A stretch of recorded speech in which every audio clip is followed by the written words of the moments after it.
Hi, I'm Billy Miller, the motivational minister, and I help people to improve their life by teaching them life skills from the Bible. And today I want to ask you a question. Have you ever said yes when you really wanted to say no? Just think about it. Have there been times where people ask you to do something? Maybe they ask to borrow some money. Maybe they ask, could they co-sign? Could you co-sign for them? Maybe they ask, could they move in? Maybe they had a crisis they threw on you. They asked you for something and you really wanted to say no, but you said yes because you was afraid to say no. You was afraid to say no because you felt like you said no, that meant wasn't supporting them or you didn't have their back. You wanted to say no, but you said yes, but you said yes anyway. And it cost you in the end. If that ever happened to you, you know what I'm talking about. Uh, you want to listen to this message. Walk with me. There are three consequences to not saying no. We're about to get into them. And this teaching is actually, um, I just went on and made it a part three. I taught a series called Accessibility as a Gift. And I've posted two videos. If you haven't seen those videos, I listed them in the comment section. Not in the comment section, I mean the description of this video if you're watching me on YouTube. So if you're watching me on Facebook, come on over to the YouTube channel. I'll give you that channel in the end. But come over to the YouTube channel and subscribe. That way you can always be alerted to these teachings. You can go watch those other teachings if you haven't already. So this was going to be a bonus video to the last video I taught. The last video I taught was called Say Yes to Learning How to Say No. Like I said, most definitely go watch that video. So this is kind of like a spinoff or a continuation, kind of like a bonus video, but I just went on and made it a part three to this series, Accessibility is a Gift. Accessibility, as we discussed, is a gift. It's not a debt, meaning you don't owe it to nobody. You know, you have to look at you have to value people's access to you. And you need to see it as a gift, not as a debt, meaning that you owe them. Because sometimes you feel like you're obligated because it's a family member or a close friend, a classmate, or a coworker. And you feel like you're obligated to answer the phone. You feel like you're obligated to say yes. And it's okay to say no. And and part of valuing people's access to you, once you realize your accessibility is a gift, once you realize the value of your accessibility, what that does is it protects your peace. And when you allow people to just barge in and intrude in on your time, intrude in on your family, and put their chaos on you, it disrupts your peace. And you're going to have to protect your peace. I did this last teaching, might as well do it again. Right? Protect your peace in the comment section. Listen, you're going to have to protect your peace. I don't care if you're watching this live or the replay. If you hear me right now, put in the comment section, protect your peace. And the best way to protect your peace is by creating boundaries. Creating boundaries. What are boundaries? Boundaries are expectations and needs that help you feel safe and comfortable in your relationships. See, you're in a world. Everybody has a world, right? Everybody has a circle. Everybody has friends, family, co-workers, people in their lives. And you love these people and they love you. But unfortunately, all of them don't value time. All of them don't value your peace. Some of them really don't even value you. You want to be honest. But nevertheless, whether they have good intentions or ill intentions, you're going to have to protect your peace. And the way you're going to protect your peace is by creating boundaries. I went over in depth reasons why people don't create boundaries. The number one reason people don't create boundaries is people. The number one reason people fail to set boundaries is the fear of someone getting mad at them. the fear of someone getting mad at them. And because of that fear, we wind up saying yes when we really want to say no. Listen, saying yes when you really want to say no is a no-no. And that's the name of this teaching. And that's what we're going to get into today.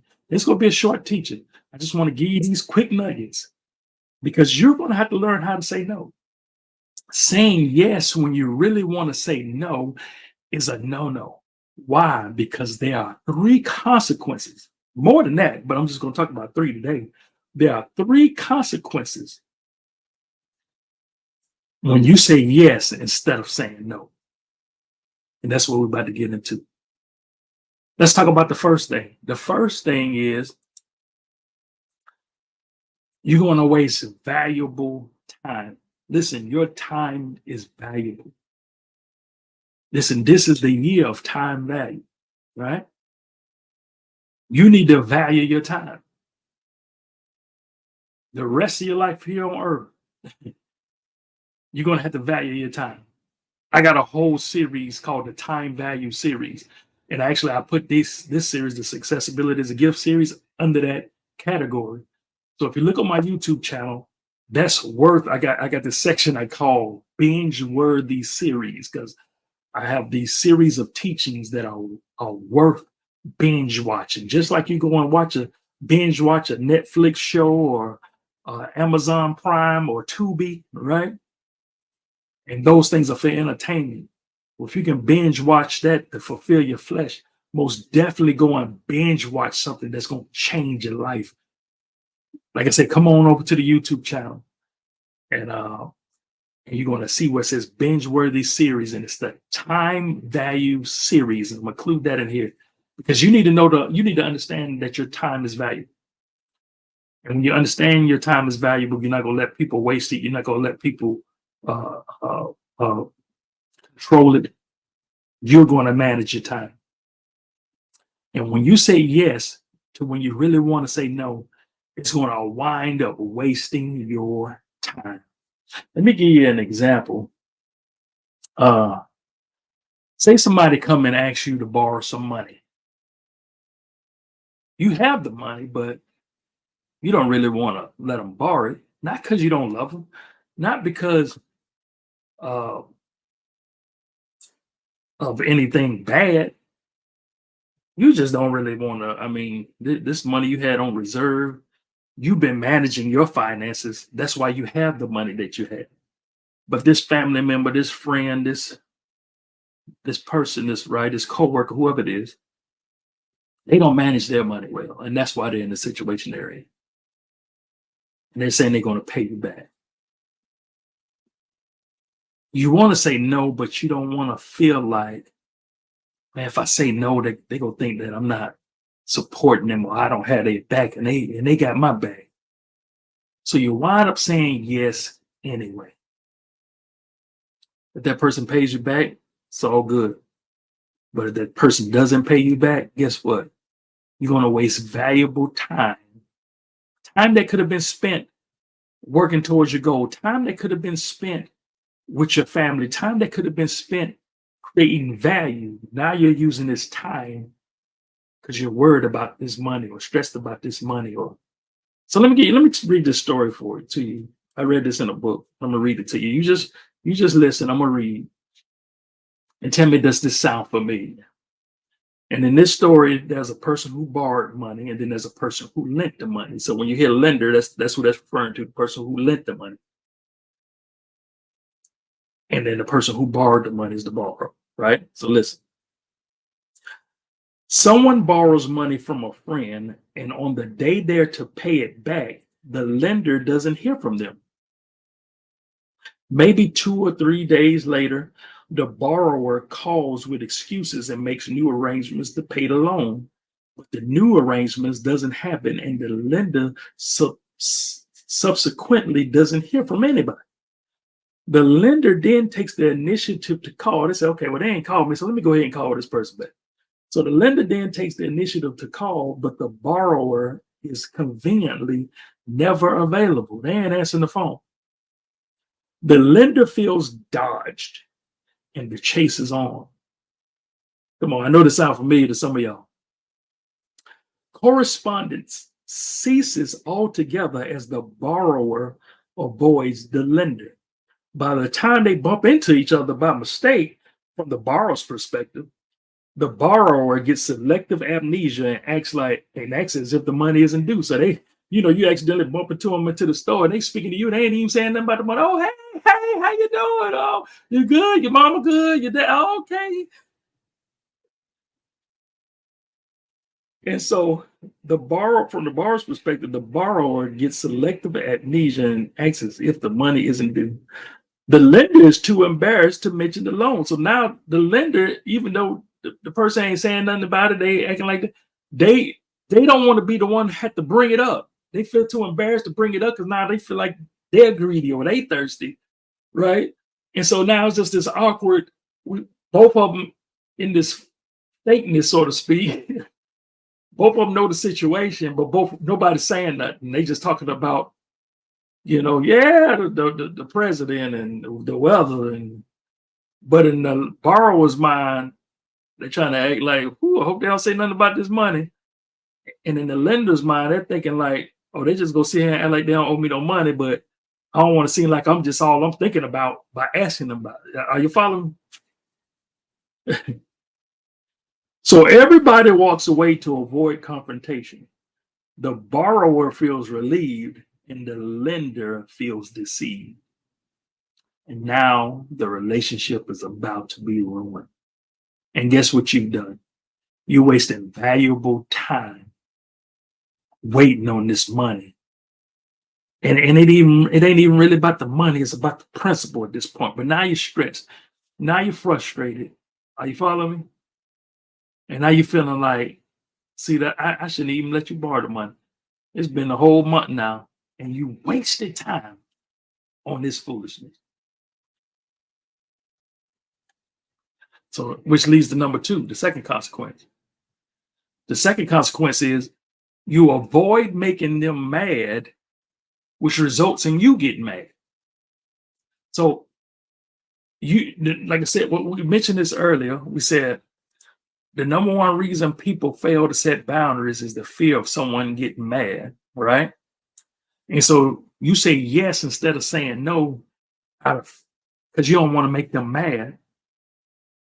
But it's the end result is you will wind up being the one that's mad. Let me give you an example. I mentioned this last week too, but it's a good example. You have a cousin that asks, "Hey, can I having a I'm having a hard time and I just try to get on my feet. I just need somewhere to stay for a few weeks, about 3-4 weeks at the tops. And I was wondering, can I come stay with you?" Now you have your home. Your home is your, this is your home base. This is your peace. This is where you come home to rest. And you love your cousin, right? That's your family.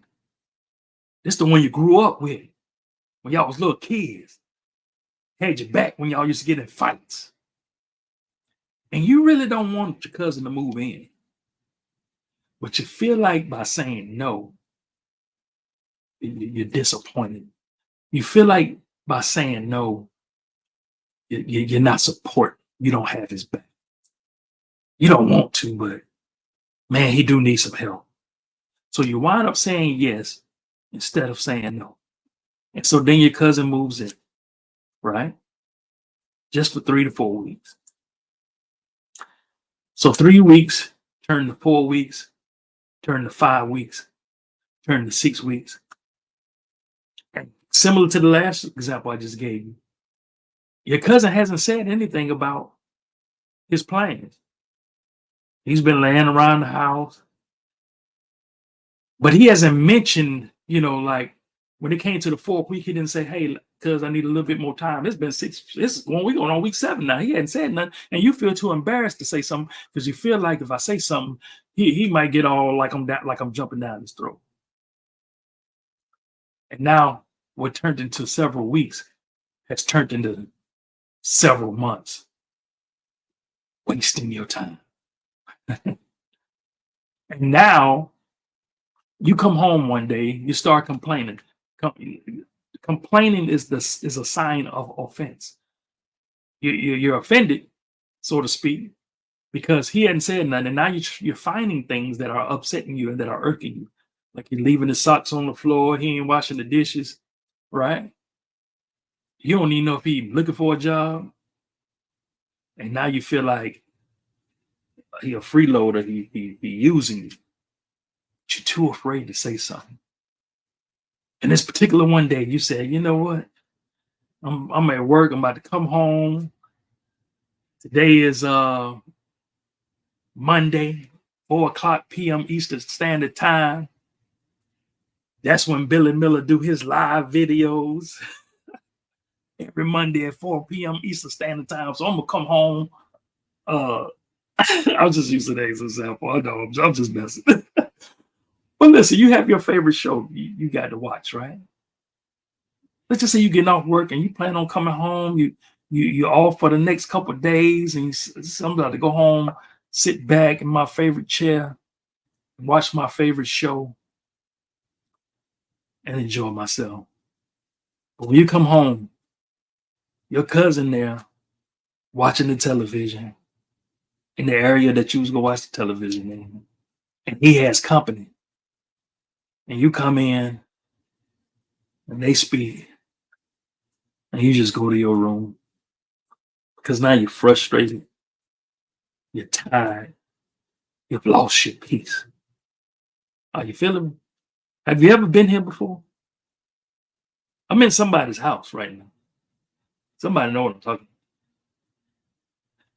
And so now, when you finally say something, when you finally, talk to your other friends about it, and they say, hey, you need to tell them, And so when you finally say something, now you have a little anger in your voice.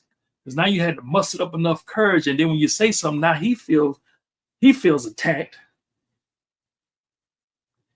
Oh, well, dang, if you want me to go, I'll go out. You know what I'm saying? Now it's done turned into this big whole ordeal. He finally moves out, and the relationship is ruined. And hey, y'all family, y'all might make up later. But you went through all of this when you could have just said no. And you didn't say no because you didn't want to make him mad. But he wound up getting mad and you got mad. Are you following me? Which leads to step number 3. Is you lose your peace. This is your consequence. You lose your peace. Because that example I just gave you, you've lost your peace.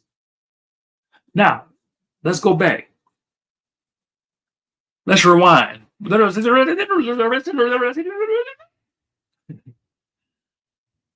cousin comes and say, hey, I just need a place to stay for 3 or 4 weeks. Can I come stay with you? And if you would have said no, just say he would have got mad. How long you think that would have lasted? Oh man, you ain't gonna let me stay with you, man. That's messed up. Might have lasted a couple days. But even if he got mad, guess what? You still had your peace. You still have your life back.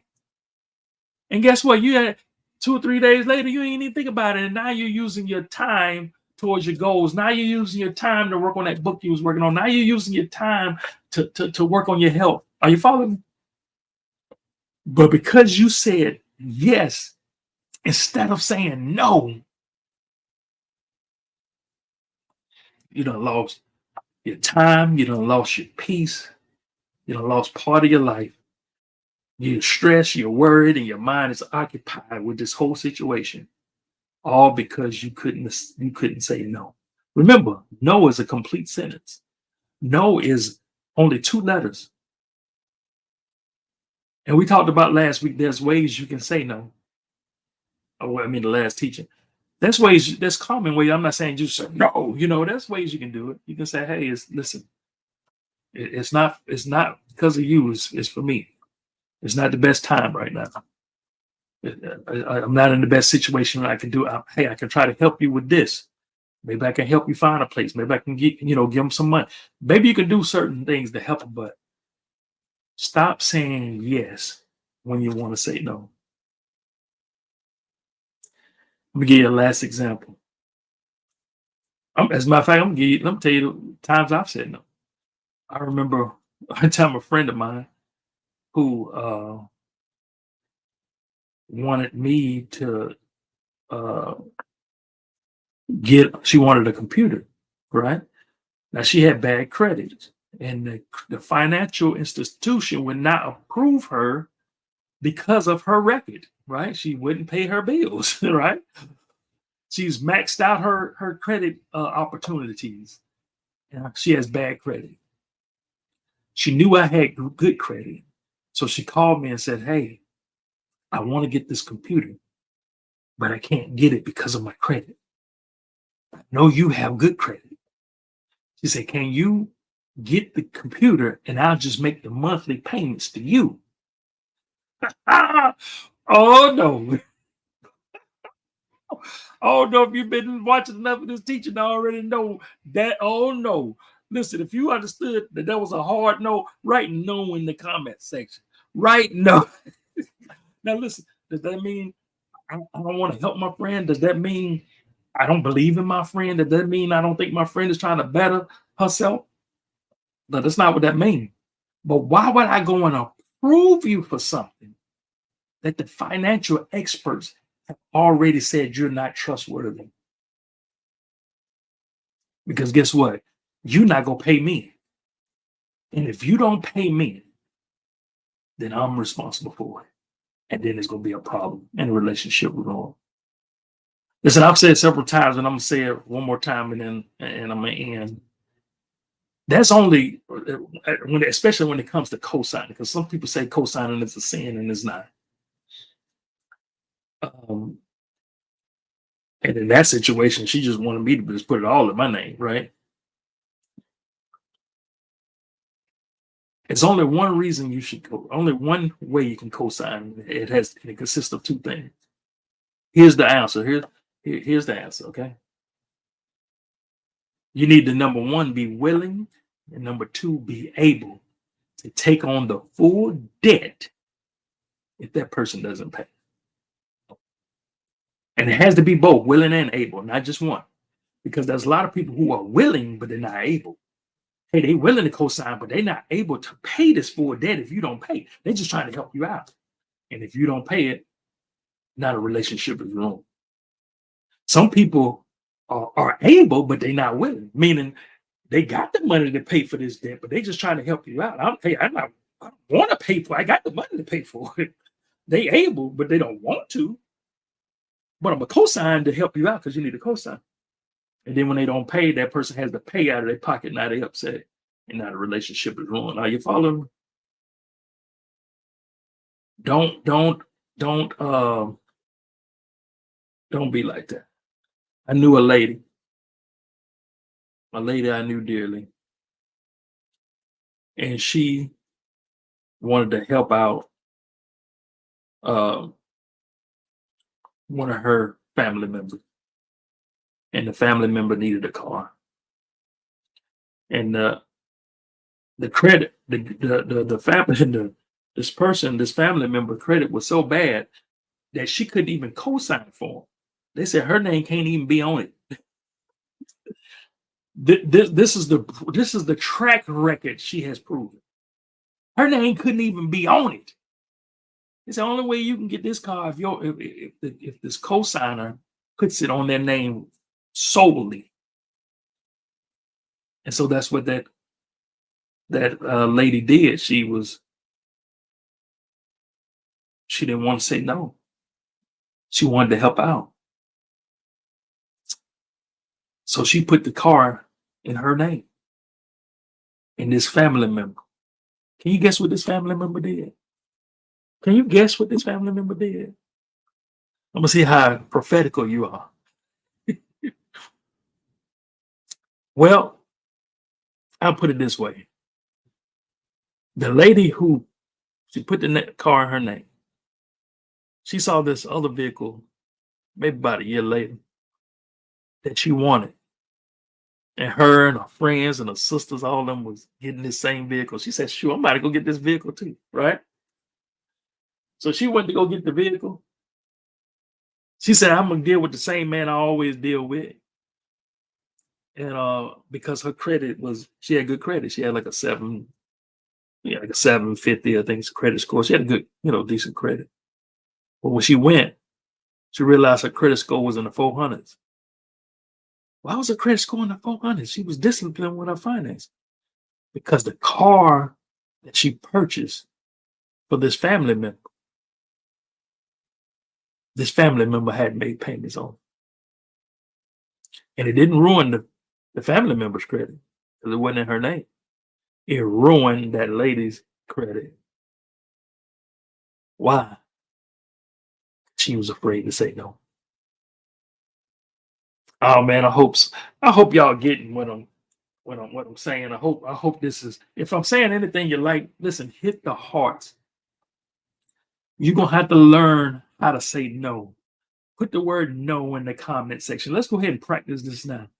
Put the word no in the comment section. N-O, no, in the comment section. Oh man. Listen, I hope I said something today that was worth your time.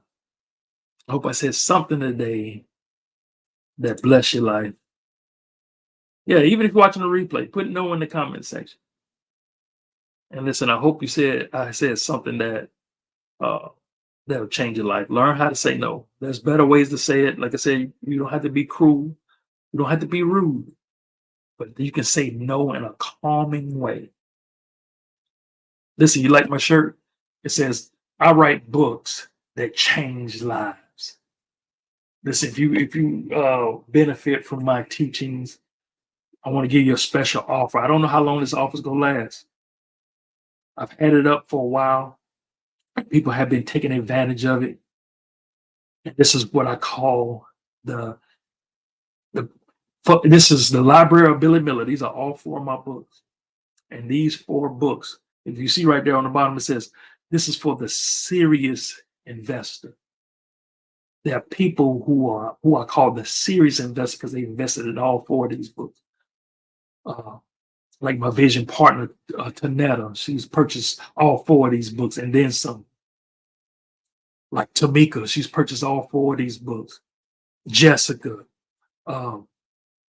Faith, Miss Diane. I can go on and on about people who I call the serious investors.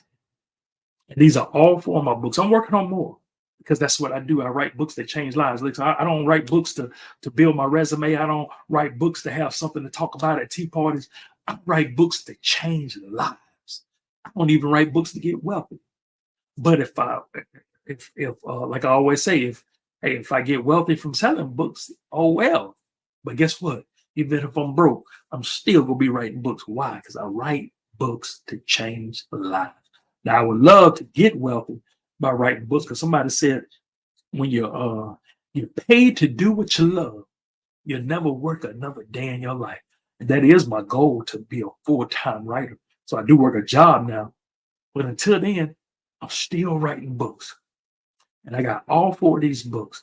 These books value at $16.95 each, but you can get all four of them for $44. You do the math. If you're interested in getting these books, listen, go to whateverdevil.com and purchase these books. I call it 4 for 44.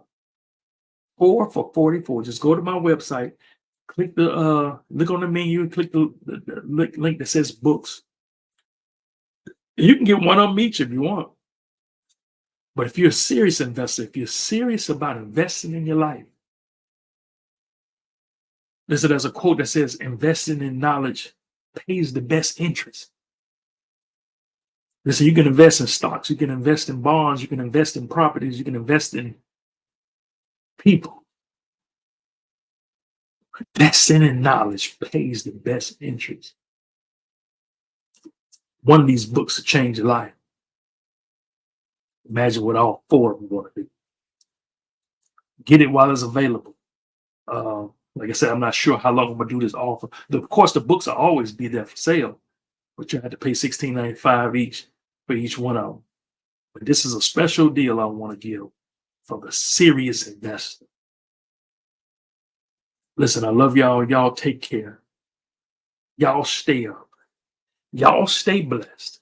And always remember, the word is your life.